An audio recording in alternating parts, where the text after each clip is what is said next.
I like the latter vulnerabilities, and that's one of the reasons why I really like ADCS, because it's a nice thing which can be easily exploited, and I hope that at the end of this presentation you will find out how to do that and how hard it is to do something like that. So let's start. Wow, it's really dark here. Yeah, now it's way better. Yeah, thank you. Who am I? So my name is Marek Jílek, as mentioned. I'm working as a red team at NN Digital Hub. We are searching for colleagues, so if you want to be part of our team, feel free to join. Pen tester at Captes, that's my another work. I'm, as mentioned, super lazy hacker and programmer, so I'm always searching for the easier stuff to do. I'm bug bounty hunter, that's my handle. I'm number 500 worldwide on HackerOne and Bugcrowd, which doesn't look super cool, but there's like 1 million hackers, so it's not that bad.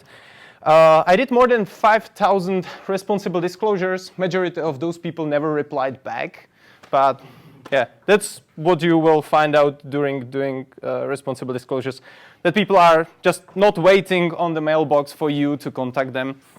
Anyways, I try to make popular IT security time to time, not anymore that much, because apart from doing Prasec as an organizer, which is awesome conference, I'm also a proud father. That explains why I'm super lazy, because I'm trying to put my energy to my small daughter and to raise a new hacker, hopefully. So, back to ADCS. I will start with a small survey. So who of you ever attacked ADCS? Hands up. One, Edda. Okay. Sorry, not bad. Cool. There is this one cool paper which 2 years ago explained to the world how vulnerable and how cool it is to attack ADCS.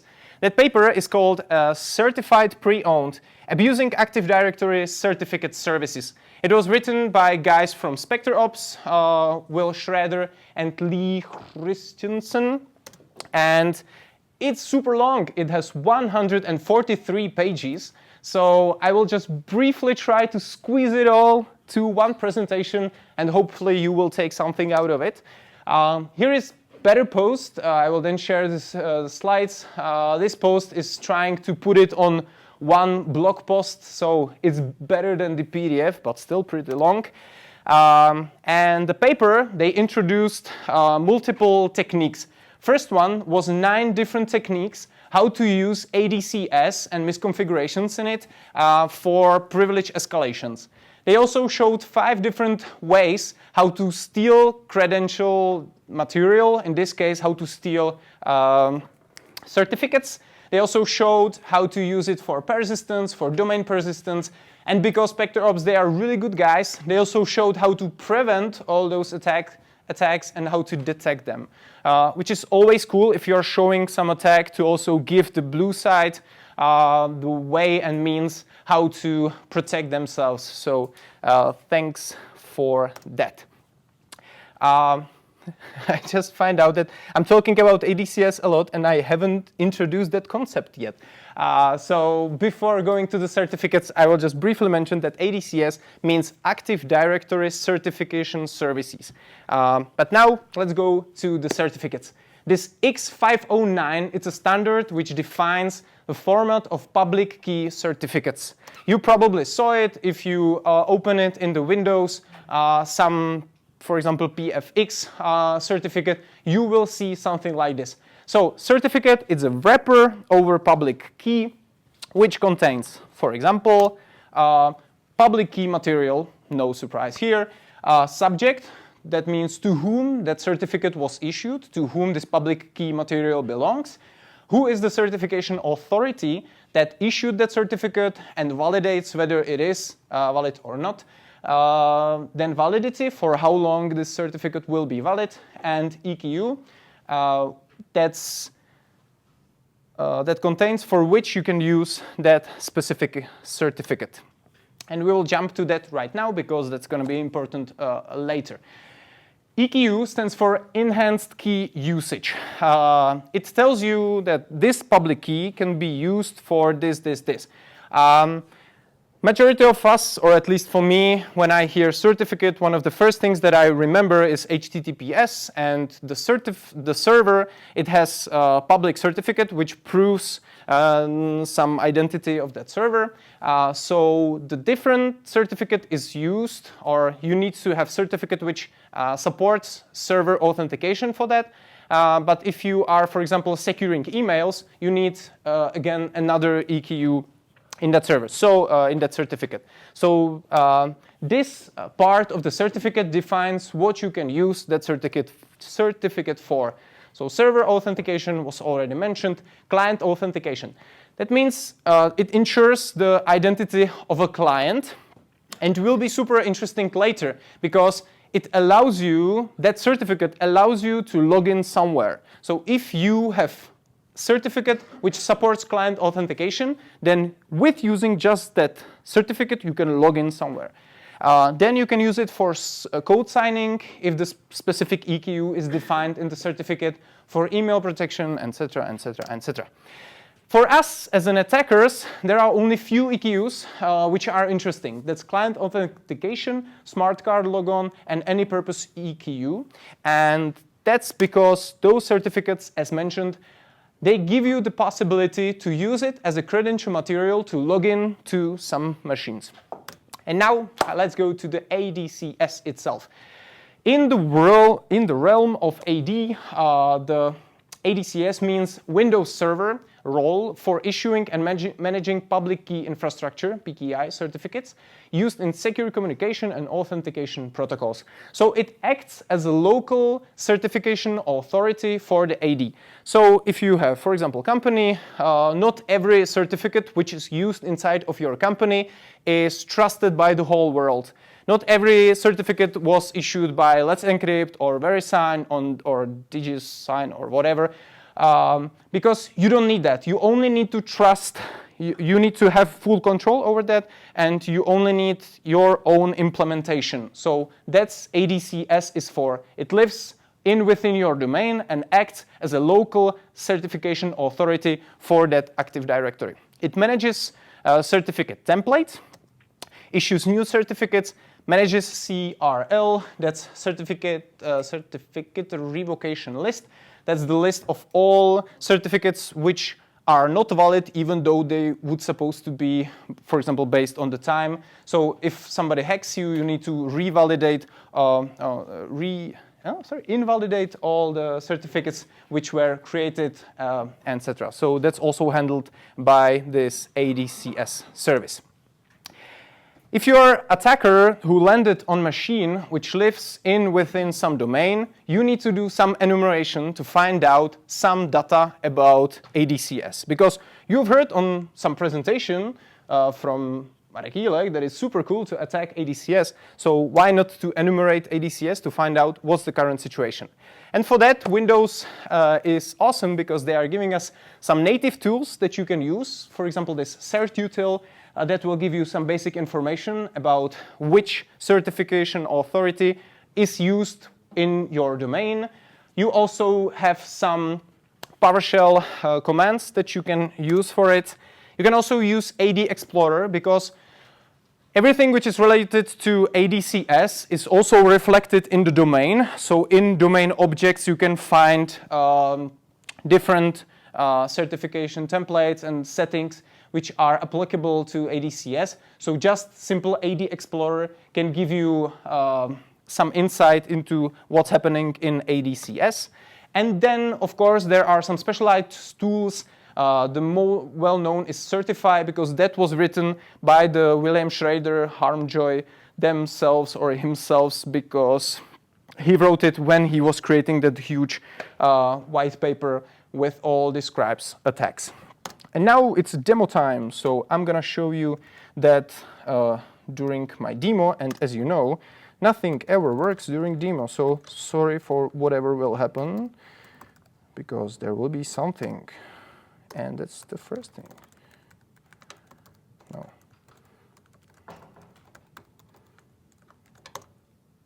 Yay, we are in. So, okay, no, you cannot see anything. Here it is. So, let's say I landed on this machine. Is it domain join? We will see. System info. Yeah, let's get some information. And yes, it is, because otherwise it wouldn't make sense for me to show you the demo, right? So there is some test lab as a domain. And now let's use the cert util. By the way, are you able to read the text? Should I make it bigger? No, okay. So, okay, there is some certification authority. Again, surprise, surprise. It lives on this machine, and this is the instance of that certification authority. Awesome. Now, let's enumerate templates. What is template? Template is something as a blueprint, which is used for certificate instances. So it shows how the certificate will look like. So I need to specify, because for sure I will not do it correctly, so I just copy it. Okay, so on this certification authority, which templates are available? And you see that there is like 10 or 15 different templates which you can enroll for if you have enrollment rights. But not much information is here, so that's why we need to have more information. And for that, we can use the sysinternals AD Explorer, which I mentioned previously. AD Explorer, here it is. Okay, let's connect to Active Directory. The text will be smaller here, sorry for that. I'm not sure how to make it bigger in a fast manner. So I just want to show you that stuff are present in the directory as directory objects. So let's go here to services and public key services. And here you see certificate templates. So there is way more templates. And the reason for that is that the certutil only shows you enabled ones. And for example, here you can see there is some user test. There's test in the name. So that might be interesting and for sure will be. And for example, here you can use the for which the EQs for which you can use that specific template if it's created based on this blueprint. But it's just OID, hard to read. So again, we can use better tool, which will show us even more information. And it's okay somewhere here. And it's called Certify. It will show you, for example, again, the information about certification authority, but we already saw that. And more interesting thing is that it will show you some detailed information about templates. That's a lot of information, but we are only interested in the last one and this one, for example. So here you see user test, that's a template name. It has validity for 1 year. So once that's issued for you, you have 1 year to actually use that certificate. That's great. And here, for example, you see that there is some flag, and the name of that flag is enrollee supply subject. That's interesting, you will see in the future. This one is also interesting. That says how many admin approvals you need to have in order for that certificate to be issued for you. Here you see that it's 0. So if you request, it will be given to you right away if you have enrollment rights. If there is 1, 2, 3 that says that administrator needs to check it or some manager needs to like double check that you are able to ask for that certificate. And then here you see like human readable EQs, and we see that it has the client authentication. So cool, that will be really good in a few minutes. And enrollment rights. So here we see that any authenticated user can ask for this specific certificate. So that's great. I am authenticated user because, well, I am using it right now. So I'm in that group. So I'm obviously able to ask for this certificate, which is cool. But let's stop it for a while and let's continue in the presentation because I will explain you how that can be exploited. So before that, we need to just briefly mention pkey init. It's a pre-authentication mechanism for Kerberos. and it uses that described X509 certificates to authenticate the KDC to the clients and vice versa. So no need to go into the depth. Let's just briefly show you how you can use PKI in it. So let's say that you have client, and that client will send to the KDC, which is like a domain controller. Hey, please give me TGT for user Bob. Here is his certificate with public key. And KDC will ask ADCS, hey, is this certificate valid? So is it on the certificate revocation list? Is it the validity is fine, etc., etc.? And the ADCS will say, yep, it is. And then KDC, a domain controller, will check. Okay, so obviously Bob wants to log in. So was that certificate issued for Bob, or is Bob mentioned in the certificate? And if it is, that says, okay, so obviously he's able to use this certificate to log in. So it will return TGT because certificate is valid. Subject of that certificate is Bob. So, well, okay, no problem. That certificate can be used for login. So here is your TGT. But of course, maybe, lol, I'm not really Bob. So I'm just attacker who misused PKI in it in order to get some access. So that's the way how to use PKI in it, and we will use it in the second. But before that, let's talk about ESC1. It was the first method which was introduced in that original PDF, and it's an escalation method using misconfigured certificate template to issue rogue certificates. You need to have some prerequisites in place in order to exploit this vulnerability. Firstly, your current user has to have enrollment rights for a specific template. The template of the user test, it has it, so fine, that's fulfilled. Secondly, certs EQUs contains values allowing user to authenticate, for example, user authentication, fine, that's also checked. And the third one, certificate has so-called flag enrollee supply subject. You saw it previously, so yes, we have that checked. And what this means, it means that the user who's asking for certificate can specify for whom that certificate will be issued, who will be the subject. And he will specify it, or she or it, will specify it as a string. So you can write whatever you want as a subject. So you can write name of any user in domain, including domain administrators, whoever. So if that certificate allows enrollee supply subject, then you can escalate to any domain user in the whole domain, which is like, what is asking the minion? And I'm going to show you that it's really possible. So, as I mentioned, this user test is supporting everything that fulfills all the prerequisites. So firstly, enrollee supply subject, it's here, awesome. Client authentication is here, awesome. Sorry? Yeah, thank you very much. But it is here. Just cannot see.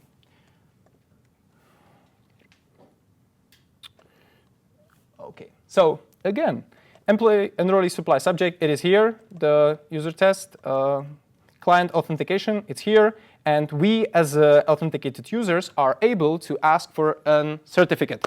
So, okay, well, let's try to actually request that certificate. And for that, we will use the cert util, certify, and plugin is called request. The certification authority is the one that I've mentioned, which is this one. Sorry, you kind of see what's coming, but don't look. No, come on. Okay, so that's the certification authority. That's the one that we already know. The name of the template is user test. And now it's important part, the alt name, so alternative name, that's the subject that we will specify, is testlab/administrator. And yeah, we can just specify domain to be super certain. But I think that's all we need. And let's just shoot it. And OK, so what do we have as an output? So the test lab Elise, that's my current user, is asking for something, but so the subject is Alice, but alt name, that's like second subject, so both of them, they are subjects, is test lab administrator. And you can see that the certificate has been issued. It's right here, encoded in base 64. So we will just copy it. Yeah, the hardest part of it all. Okay, let's place it here. And we need to store it on the disk. That's a lot of clicking, which I hate because it's way better to stay in admin.pem. Now, in order to work with it, we need to convert it to PFX, but Certify already gives us hint how to do it. So I will just copy it. OpenSSL can be used for this transformation.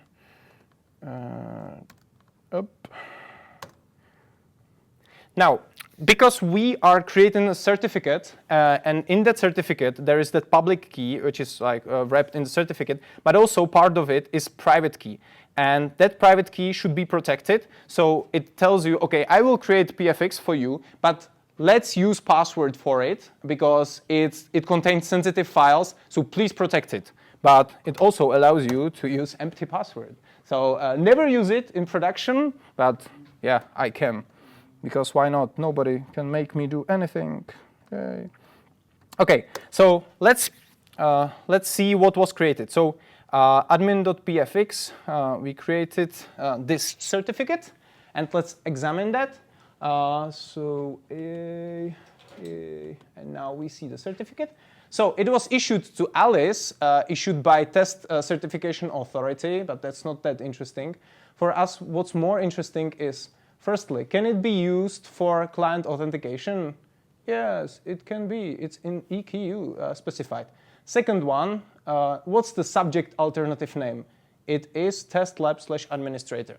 So obviously, I'm able to log in with using just this certificate to any server in the domain, because I would be then domain administrator as administrator. So let's see if that's really true, and let's ask for TGT. If you want TGT, the best tool to go to is Rubose. So let's use Rubose, and let's use ask TGT. Again, tool written by SpectreOps by Harmjoy. We are in domain test.lab. We want to log in as user testlab/administrator. And now we can, for example, specify password and blah, blah, blah. But I don't know the password of that user. But I have different credential material, and that's the certificate. So let's use it. It's --cert/adm.pfx. And we want to store it in the memory. Before I will shoot this, I will just sorry. Okay, no, die. Okay. Let's see klist on. It's huge, so let's purge it. Klist purge. So now there is no tickets, Kerberos tickets in memory of current process. Let's see who am I. I am testlab/Alice. And let's also do this get ldap current user, which is awesome PowerShell commandlet, which is basically who am I, but on the network level. So it asks to DC, hey, domain controller, who am I? And then it will tell you, well, you're Alice. This is way better than just simple who am I, because that's the local command on your machine. And because we will be injecting some Kerberos tickets into the memory, it's always needed to use the network communication. So this is way better for our use case. So I am now Alice, but let's make it, let's elevate ourselves, hopefully. So let's ask for TGT. And OK, we see that it went through. So here you can see the base 64 TGT Kerberos ticket. Now we can see if it's in the memory. Yes, it is. So you see that we have ticket for administrator, and it's from server kerb TGT. So it is TGT ticket. So now if everything worked as we hoped, we can try to access the domain controller. So we can use WinRS for that, and the remote computer will be this, which is like the DC, but I was stupid enough to not name it, so there is this not nice name, and we are there. So who am I? Yeah, I'm test lab/administrator, and host name is DC. So domain pwned, and millions of dollars are coming in my way. Yay. So, cool. That attack worked. What else is there for us from ADCS? ESC4. That's basically ESC1 with extra step, and it goes like that. If you don't have all the prerequisites fulfilled, but if you have control over that domain object, which is basically like representation of that user template, then you are able to edit that template so that it fulfills all the prerequisites. So you can edit that ESS flag, you can edit EQs, you can even edit the number of required authorized signatures. So you can basically like edit whatever is in that template so that all prerequisites are done. So again, let's show it. Now I know what to do. Yay, learning fast. So let's again go to, sorry. Come on. Oh no, that always happens to me when I'm on DC. Yeah, okay, so certify, fine. So let's again enumerate all the templates. And now let's imagine the situation that some developer got the information, or some DevOps engineer got the information, hey, we have this user test and it's super problematic, somebody hacked us. Please fix it so that they are not able to hack us anymore. And now I see problem, so sorry, I need to edit something, and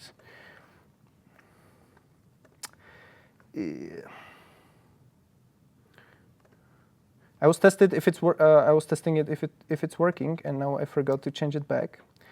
So now you see what I'm gonna be doing in a moment, but in reverse. So, but what you see right now is that I'm able to edit stuff. Yeah. So sorry for that. Let's go back. Okay, one more time. So, again, there is this user text fixed. And now, as you see, there are some flags, but none of them is that problematic enrollee supply subject. So it's fixed, right? Because now the attacker is not able to provide that alternative name, so now it should be fixed. Well, not really, because there is another problem, and in this case is in the control of that domain object. Because here you see who is able to write properties to that domain object, and in this case is any authenticated user again. So now there is misconfiguration that anyone can edit, anyone who's joined in the domain and who's logged into domain can edit parameters of that certificate. So we can actually do it by ourselves. So that's what you saw a few seconds ago, but let's imagine that that never happened. So user test, let's check what is that binary vector that we need to change. And if it has value 1, that means that employee supply subject is on. So like the byte on the position 0 is the one which is flipping, and that shows whether that flag is on or not. So if we will change that this specific, if we edit this AD object and we will change it to 1, that will flip the byte to 1 from 0. And if we now rerun it again, and we are able to do it because we have write. So yeah, we are allowed to do whatever with that domain object. Excuse me, are you yes? putting the certificate Yeah, I'm editing the template now. And now you see that the template suddenly, again, has that flag set. So certificate name flag is now containing enrollee supply subject. So now we can rerun the completely same, because now everything is fulfilled. This flag is here, client authentication is here. We are able to enroll that for that certificate. We have all extended rights, so that also contains enrollment rights. So we are able to rerun that same attack again. So that's what is described in ESC number 4, which was again described in that white paper, which was created by Spectre Ops.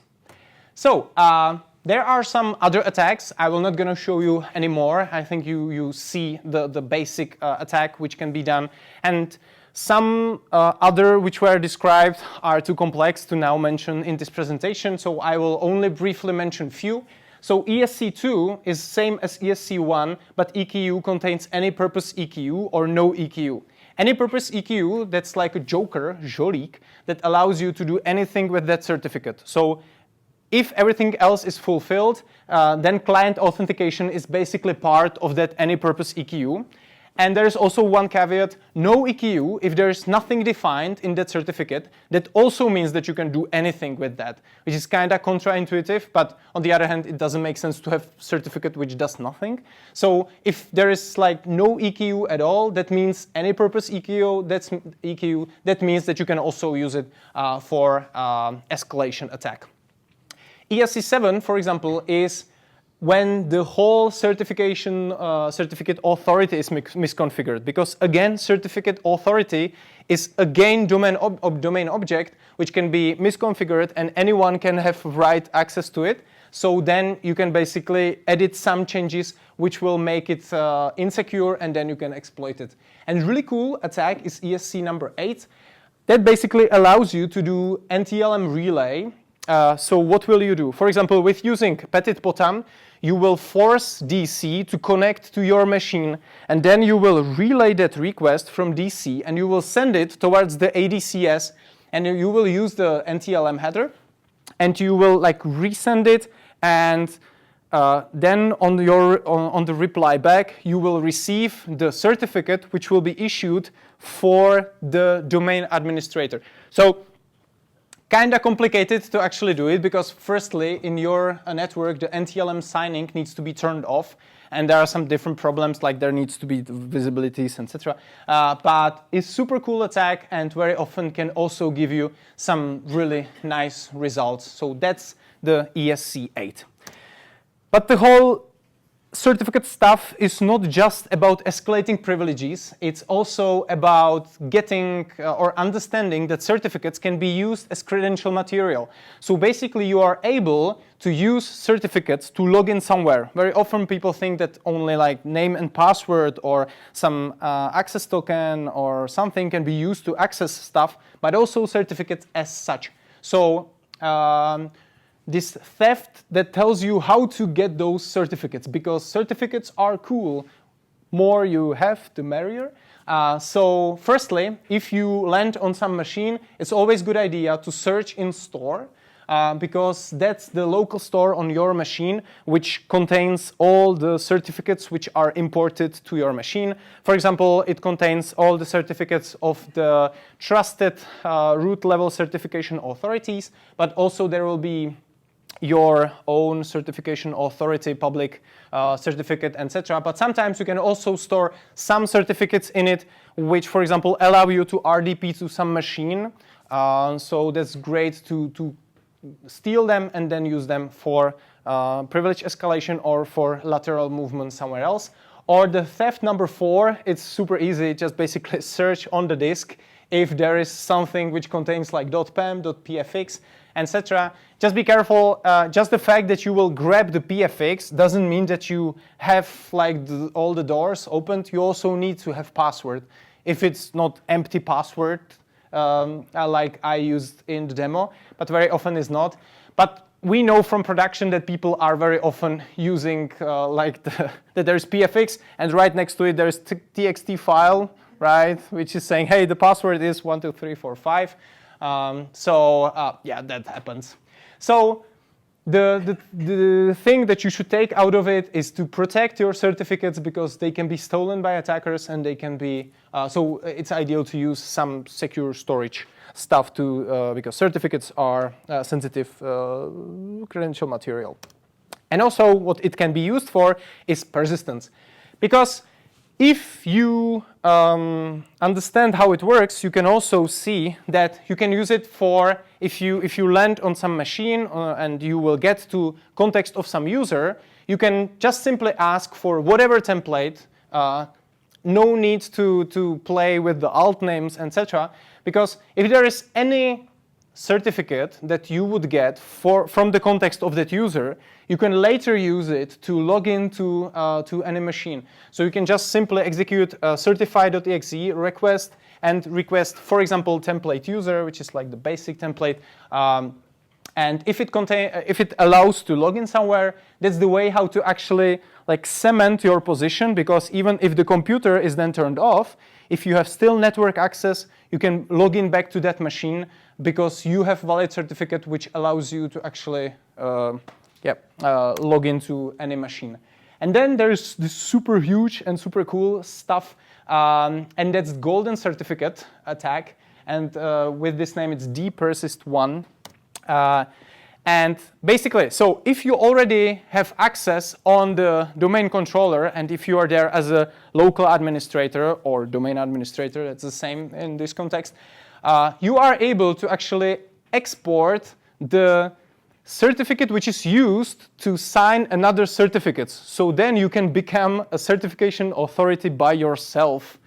So just use certutil, export PFX, enterprise, root, then you need to find UUID, but it's not that hard. And this out.pfx file, that will be the secret certificate which can be used, and you can become your own certification authority, which is cool. And then on your attacker machine, you can use, for example, tool forgedcert.exe, and you will specify that certificate, that's this out.pfx, just renamed. You will specify, okay, so I want this specific template for this user, and sign it with this file. And it will allow you to create a valid certificate, which will be then recognized as valid certificate in the whole domain, because it will be signed legitimately with legitimate private key. And basically, you are able to create your own certificates, which will be valid, which is similar as golden ticket attack, because in golden ticket attack, you would get something else, and then you would be able to issue tickets, Kerberos tickets. But that's heavily detected, and this is way stealthier and still works, is massive attack. So let's wrap it up. I already have last few minutes. Few points that I want you to take away. Certificates are powerful. One misconfigured certificate template can result in domain administrator, that the attacker would get domain administrator in just one command. Just that simply, certify.exe, request, something, something, something, and suddenly you have domain administrator rights. Once generated certificate is not influenced by password reset. So if you generate a certificate for someone and that user will change the password, the certificate is still valid and still can be used to log in somewhere. So even if some company gets hacked and they want to clean everything, so they reset all the passwords, and still the attacker is able to go back. You need to do the revocation of that certificate, and that's the only way how to protect yourself. And companies don't know this very often. They are not aware about that. They have long validity. They have from months, but typical it's 1 year. So once attacker creates a valid certificate, it will stay valid for 1 year if nothing changed. It's not that detected. I already had experience from multiple engagements where we were able to find misconfigured certificate template. We were able to get access to domain controllers to become domain administrators, and we get no detection at all. So it's a great and stealthy way how to get domain persistence, but how to do the hacking of AD at all. And The cool thing is that the certificates can not just be taken from ADCS, but you can find them laying around. Typically, open shares are just full of stuff like that. So you just need to know what you're searching for. That's all from my side. Thank you very much for your attention. And if there's any question, feel free to ask. Thank you.